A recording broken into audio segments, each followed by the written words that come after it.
ये टीचमेंट पे online classes लेते हैं। लखनऊ के बेस्ट रिजल्ट्स लाने वाले गुप्ता सर अब आगरा, कानपुर, बनारस, बरेली सब शहरों के स्टूडेंट्स के चहेते हो गए हैं। चौबे सर को ऑनलाइन के झमेले समझ नहीं आ रहे थे, फिर टीचमेंट पे इन्होंने test grading, notes, attendance, fees सब ऑटोमेट कर दिया। अब ये सिर्फ पढ़ाते हैं, बाकी सब टीचमेंट कर लेता है। और ये मैं हूं, अभी शुरू किया है, पर टीचमेंट के साथ बड़े सपने देखना भी आसान सा लगता है। चाहे जैसी भी जरूरत हो, टीचमेंट पे टीचिंग आसान है। आज ही डाउनलोड करें टीचमेंट, इंडिया का नंबर 1 टीचिंग ऐप। तो अब हम एग्जाम्पल नंबर 2 वो है उसको करने जा रहे हैं। तो यहाँ पर देखिए, इस क्वेश्चन को स्टार्ट करने से पहले मैं आपको जो है प्रत्यक्ष अनुपात और प्रतिलोम अनुपात के बारे में कुछ डिस्कशन करना चाहूँगा, ठीक है। तो यहाँ पर देखिए, आपको जो है इसके आगे एक वीडियो चला रहा हूँ, उसको ध्यान से देखिए और उसको समझिए कि प्रत्यक्ष अनुपात और सीधा अनुपात क्या होता है। तो मैं स्टार्ट करने से पहले मैं आपको समझा दूँ कि जब क्वेश्चन जो है सीधा अनुपात का होता है तो वज्र गुणा होता है। जैसे मान लीजिए ये 4 राशियाँ है ए बी, ये बराबर में इस तरह से लिखी जाएगी हर क्वेश्चन के अंदर, ठीक है। तो जब सीधा अनुपात होगा तो ये वज्र गुणा हो जाएगी और आंसर निकल जाएगा।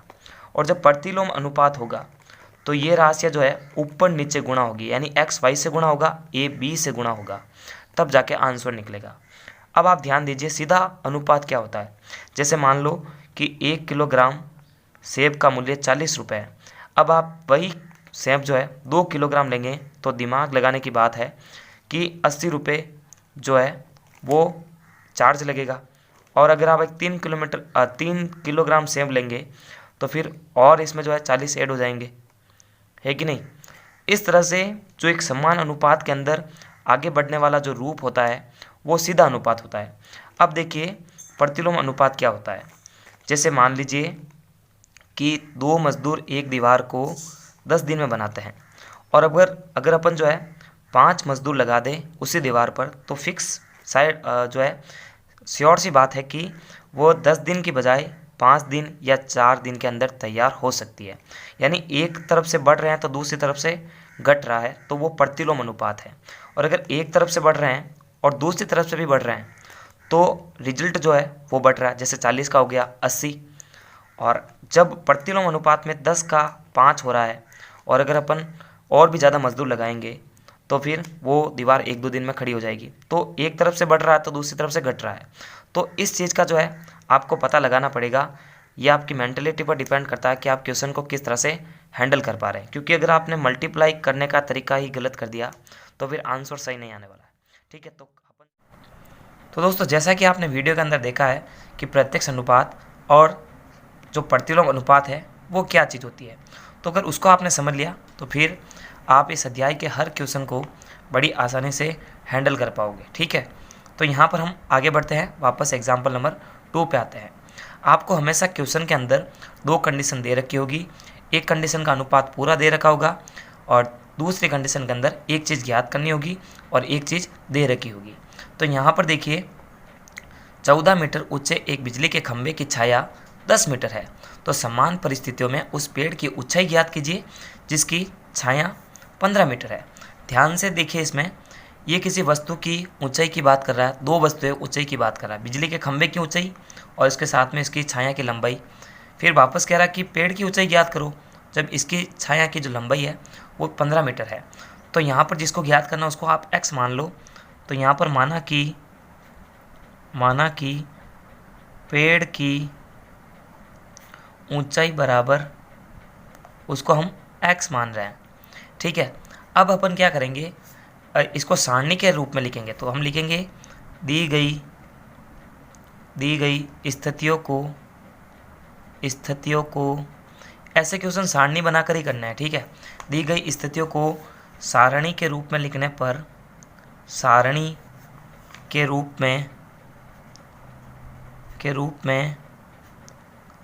पर ठीक है। तो सारणी के रूप में लिखने के लिए आपको क्या करना होगा, मैंने कहा ना कि 2 वस्तुएं दे रखी होगी। तो यहाँ पर देखिए ऊंचे देखो क्या लिखा है, 14 मीटर ऊंचे एक बिजली के खंभे की छाया। अब बिजली के खंभा और पेड़ की ऊंचाई, तो दो वस्तुएं हैं, तो हम देखो इसको इस तरह से लिखेंगे, वस्तु की ऊंचाई, ठीक है, पहला तो ये, फिर हम लिखेंगे वस्तु की ऊंचाई के साथ साथ में उसकी वस्तु की लंबाई, वस्तु की लंबाई लिखो या फिर छाया की लंबाई, वस्तु की लंबाई लिख दो या फिर कोष्ठक लिख के छाया की लंबाई, ठीक है, ये लिखना आना चाहिए। अब देखो सारणी बना रहा हूँ ना मैं इसको, तो देखो इसका अनुपात इसके साथ में दे रखा है, यानी जो पहली वस्तु है उसका अनुपात दे रखा है, तो 14 मीटर का अनुपात 10 मीटर के साथ में। तो यहाँ पर जब बिजली के खंभे की ऊंचाई 14 मीटर है तो अनुपात दे रखा है उसका 10 मीटर। आगे वाली कंडीशन में हमारे से क्या पूछ रहा है कि समान परिस्थिति, मतलब आगे बढ़िए आप, ठीक है, उस पेड़ की ऊंचाई याद करो। तो देखो ऊंचाई के जो सीध के अंदर है या इसी लाइन के अंदर x यहाँ पे आएगा, इसको ज्ञात करना है जब उसकी छाया 15 मीटर बनती हो। तो देखो ये कौन सी परिस्थिति है, ये क्या सीधा अनुपात है? तो बिल्कुल सीधा अनुपात है। इसका कारण यही है कि जब अनुपात या संख्या बढ़ रही हैं तो आपको वहाँ पर प्रत्यक्ष अनुपात ही मानना, क्योंकि देखो 10 से 15 हो रहा है, इसका मतलब जो पेड़ होगा उसकी ऊंचाई भी अधिक ही होगी 14 से, है ना। 10 का 15 हो रहा है मतलब आगे बढ़ रहा है। तो हम क्या लिखेंगे यहाँ पर, दी गई परिस्थिति प्रत्यक्ष अनुपात में होने पर, प्रत्यक्ष अनुपात में है तो, जब प्रत्यक्ष अनुपात में तो प्रश्नानुसार हम इसको लिख पाएंगे ऐसे, प्रश्नानुसार।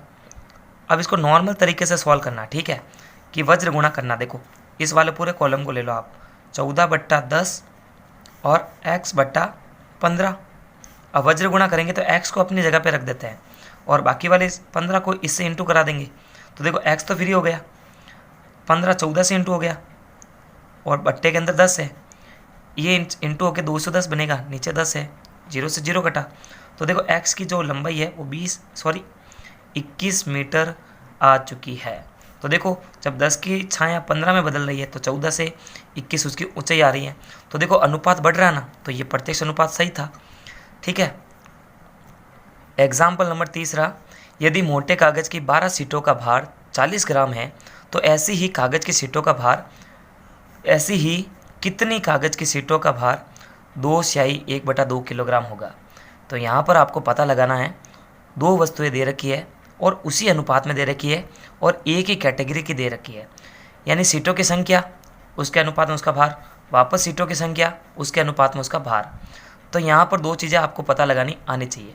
अब जिसको ज्ञात करना है उसको आप x मान लो, तो माना कि x सीटों का भार इतना है, माना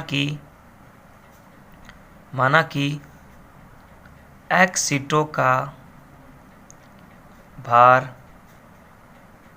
2 स्याही 1/2 किलोग्राम है। अब देखो यहाँ पर आप देखो, ये जो इसके साथ में अनुपात है ये ग्राम के अंदर है और ये किलोग्राम में है, तो इसको बदलते हैं ग्राम के अंदर, ठीक है। तो देखो ग्राम के अंदर कैसे बदल सकते हैं, 2 स्याही 1/2 किलोग्राम, मतलब 2 किलोग्राम तो है ही है, आधा किलोग्राम इसके साथ में और ऐड है। हमारे को पता है कि 2 किलोग्राम के अंदर 2000 ग्राम होते हैं और आधे किलोग्राम के अंदर 500 ग्राम होते हैं। इन दोनों को जोड़ो तो देखो 2500 ग्राम आ रहा है ना। तो यहाँ पर जो है दी गई परिस्थितियों को सारणिक रूप में लिखेंगे अपन। तो यहाँ पर मैं लिखता हूँ, दी गई परिस्थितियों को सारणिक रूप में लिखने पर, सारणिक या फिर सारणी के रूप में लिखने पर, ठीक है। तो देखो कौन सी वस्तु है, क्या वस्तुएं अलग अलग हैं या फिर एक ही वस्तु है? तो यहाँ पर एक ही वस्तु है। सीटों की संख्या, पहले सीटों की संख्या लिख दो आप, उसके बाद उसका भार। तो देखो यहाँ पर सारणी बनाएंगे, सीटों की संख्या और भार। तो सीटों की संख्या यहाँ पर पहले तो देखो 12 का अनुपात 40 के साथ में है, तो 12 सीटें हैं जब उसका भार 40 किलोग्राम है। अब ये कह रहा है सीटों की संख्या ज्ञात करो, तो देखो संख्या के आगे x मानेंगे जब उसका भार ये वाला हो। देखो ग्राम यहाँ पर था तो यहाँ पर भी ग्राम ही आना चाहिए, 2500 ग्राम। अगर यहाँ पर किलोग्राम होता तो दोनों को किलोग्राम लेना पड़ता है ना। तो देखो सारणी तैयार है। अब देखो दी गई स्थिति जो है प्रत्यक्ष अनुपात की स्थिति है। कारण इसका यही है कि जितनी सीटों की संख्या बढ़ेगी उतना ही उसका भार बढ़ेगा, है ना। जब 40 से 2500 ग्राम तक जा रहा है, इसका मतलब सीटें ज़्यादा ही होगी। तो देखो यहाँ पर प्रत्यक्ष अनुपात की स्थिति से प्रत्यक्ष अनुपात समानुपात की स्थिति से तो यहाँ पर देखो इसको अब नॉर्मल तरीके से वज्र गुणा करेंगे अपन 12/40 इजिकल टू x/2500। तो देखो x को वहीं पे रख देते हैं, 2500 को इधर ट्रांसफर कर देता है। तो 12/40 तो अपनी जगह पे ही है, 2500 इधर चला गया। तो देखो 0 से 0 कट गया। और अब देखो इसको सॉल्व करते हैं अपन। तो देखो सॉल्व करने पर कितना आंसर आता है, ये मैंने इसको सॉल्व कर रखा था। तो यहाँ पर देखिए ये इसका आंसर आया था। यहाँ पर देखो जो पिछला जो क्वेश्चन था वो थोड़ा रॉन्ग हो गया था, तो ये वाली कैलकुलेशन थी, ठीक है। 750 सीटों का भार आ रहा था, ठीक है। यानी देखो ये सिंपल ही है, मैं एक बार काट के बताना चाहूँगा। 4×12, इसको इससे इंटू करेंगे तो 25×75 और 0 वापस आएगा। तो 750 सीटें, ठीक है ना, ये इसका आंसर निकल जाएगा। जब 750 सीटें होगी तो उसका भार 2500 ग्राम होगा, ठीक है। उदाहरण नंबर 4, एक रेलगाड़ी 75 किलोमीटर प्रति घंटे की चाल या एक समान चाल से चल रही है। वह 20 मिनट में कितनी दूरी तय करेगी? वह 250 किलोमीटर की दूरी कितने समय में तय करेगी? ये क्वेश्चन बहुत ही इंपॉर्टेंट है और बहुत से स्टूडेंट को समझ में नहीं आया है, तो मैं इसको समझाना चाहूँगा। यहाँ पर आपको चाल दे रखी है। अगर आप साइंस के अंदर पढ़ते हैं तो जो चाल का फॉर्मूला होता है वो होता है दूरी बट्टा समय, ठीक है। जिसमें देखो दूरी मापी जाती है किलोमीटर में और उसका रेशियो होता है प्रति घंटा, मतलब h, जिसका मतलब होता है 1 घंटे में 60 मिनट होते हैं। तो यहाँ पर इस क्वेश्चन के अंदर कितनी दूरी तय करेगी उसको अपन x मान लेते हैं। तो देखो कैसे, 75 का अनुपात 60 के साथ में होगा। देखो 75 किलोमीटर दूरी और प्रति घंटा, देखो ये h का मतलब क्या होता है, ऐसे प्रति घंटा मतलब प्रति 60 मिनट के अंदर 75 किलोमीटर की यात्रा तय होती है। तो एक अनुपात तो दे रखा है और दूसरा अनुपात यहाँ से पता लग रहा है, तो मिनट के सामने मिनट आएगा और यहाँ पर x मान लेंगे। तो यहाँ पर माना कि पहला वाला कर रहे हैं, माना कि अगर ये फॉर्मूला समझ गए ना तो ये क्वेश्चन बहुत ईजी है। माना कि 20, इसका याद करना ना, 20 मिनट में x दूरी तय करेगी। तो दी गई स्थिति का सारणी के रूप में लिखने पर, तो सारणी में, अब इसको सिस्टमेटिक कर लेना, ठीक है, क्योंकि वीडियो काफ़ी लंबा हो जाएगा। सारणी में लिखने पर, तो सारणी में देखो ये एक चीज़ है दूरी और एक चीज़ है समय। तो इधर तो अपन दूरी लिखते हैं, नीचे लिख देते हैं समय, क्योंकि दूरी बटा समय तो चाल होती है और वो क्वेश्चन के अंदर दे रखी है। तो दूरी देखो एक तो दे रखी है, क्वेश्चन है 75 किलोमीटर जब 60 मिनट के अंदर यात्रा होती है। तो ये कह रहा है कि जब 20 मिनट हो, तो देखो समय के आगे तो समय लिखेंगे, ऐसा नहीं कि आप मिनट को ऊपर लिख दें, ये गलत है, क्योंकि यहाँ पर x दूरी ज्ञात करनी है। तो x यहाँ पर मान दिया, ठीक है, इसको यहाँ पर माना। तो देखो ये समीकरण या एक सारणी बन चुकी है। अब दी गई स्थिति प्रत्यक्ष अनुपात में है ना, कि जब 60 मिनट में इतनी यात्रा तय हो रही है, तो जब मिनट कम होगा तो फिर यात्रा भी कम ही होगी। तो ये अनुपात कैसा स्थिति में है? समानुपात, प्रत्यक्ष समानुपात की स्थिति में, प्रत्यक्ष समानुपात या अनुपात की स्थिति में है। स्थिति से वज्र गुणा कर दो नॉर्मल, 75/60 बराबर x/20। x को अपनी जगह पे रखते हैं, इसको इस तरह फॉरवर्ड कर देते हैं। 75/60 अपनी जगह पे है, x अपनी जगह पे है, 20 इसे इंटू होकर चला गया, 20 या 60, इसका भाग देंगे तो 25×75, x बराबर 25 किलोमीटर, ठीक है। तो 25 किलोमीटर जो है 20 मिनट के अंदर यात्रा तय होगी। तो देखो जैसे ही रेशियो घटा, अनुपात घटा, तो यात्रा भी घट गई। तो है ना प्रत्यक्ष अनुपात की स्थिति में या समानुपात की स्थिति में। अब देखो इसके आगे वाला एक, अब की बार इसने क्या करा, सेकंड वाले में इसने कहा 250 किलोमीटर की दूरी तय करने में समय ज्ञात करो। तो यहाँ पे देखना आप, यहाँ पर अब की बार यही इसी को यूज़ करेंगे, ठीक है। इसको मैं डायरेक्ट कर रहा हूँ, समय की बचत होने के लिए डायरेक्ट कर रहा हूँ। ये कह रहा है इसका तो यूज़ करना ही है, 75/60 का तो यूज़ करना ही है। अब की बार कह रहा है कि ये दूरी हमने दे दी, कितनी दे दी, 250 किलोमीटर की दूरी दे दी। ये कह रहा है समय ज्ञात करो। तो देखो समय को तो यहाँ पे x, अब की बार x1 मान लो आप, ठीक है, x1 मानने पर, ऐसा लिखना पूरा सिस्टमेटिक कि माना कि 250 किलोमीटर की दूरी x मिनट में तय होती है, x1 मिनट में, सॉरी, ठीक है। तो x1 माना। अब देखो इसको सॉल्व करते हैं। ये देखो दूरी के आगे दूरी लिखना, ठीक है, क्योंकि दूरी के आगे दूरी दे रखी है, ये चीज़ ज्ञात करनी है आपकी बात। तो देखो x1 को इधर, 75 को नीचे, इसको उधर ले लेते हैं। x1 बराबर 250 इंटू ये 60 ऐसे इंटू होगा, 75 इसके नीचे आ जाएगा। तो x1 बराबर, ये देखो इससे इंटू करके मैं इसको सॉल्व कर रहा हूँ।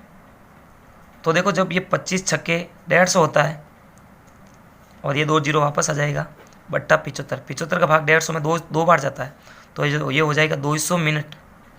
और मिनट को घंटे में बदलेंगे तो 180 मिनट प्लस 20 मिनट, इसको ऐसे लिख सकते हैं। और 180 मिनट के अंदर 3 घंटे होते हैं, क्योंकि 36 18, 1 घंटे के अंदर 60 मिनट हो रहे हैं, तो 3 घंटे के अंदर 180 मिनट होंगे। तो 3 घंटे और 20 मिनट एक्स्ट्रा, तो 20 मिनट इसका जो टाइम है वो निकल जाएगा।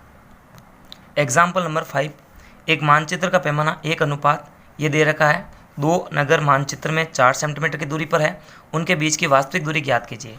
तो देखो यहाँ पर पहले अनुपात दे दिया, फिर 2 नाम दिए जा रहे हैं, तो 2 राशियों का पता लग रहा है, एक तो मानचित्र की दूरी और एक वास्तविक दूरी। तो यहाँ पर आप जो है माना की वास्तविक दूरी ज्ञात करनी है, तो माना की वास्तविक दूरी बराबर x, ठीक है। अब दी गई, ऐसे आप सिस्टमेटिक लिखना है यहाँ से, दी गई परिस्थितियों को सारणिक रूप में लिखने पर। तो देखो सारणिक रूप में लिखने से पहले हम लिखेंगे कि मानचित्र दूरी, क्योंकि 2 कॉलम बनाने हैं, बट्टा वास्तविक दूरी।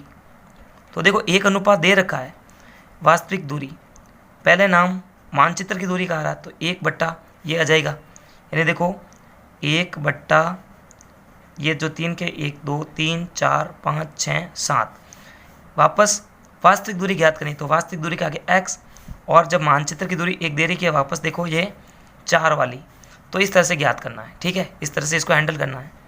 तो देखो प्रत्यक्ष अनुपात की स्थिति है, जब 1 से 4 बढ़ रहा है तो ये भी बढ़ेगा। तो देखना ये मैंने कॉलम रूप में तो बना दिया है, ये आपको समझ में आना चाहिए, क्योंकि देखो 1 अनुपात, पहला अनुपात मानचित्र दूरी के लिए था, तो 1 के बाद में 4 इसके आगे आ गया, और ये दूसरा अनुपात वास्तविक दूरी के लिए था, ठीक है। तो यहाँ पर देखना अब यहाँ पर लिखना प्रत्यक्ष अनुपात की स्थिति से,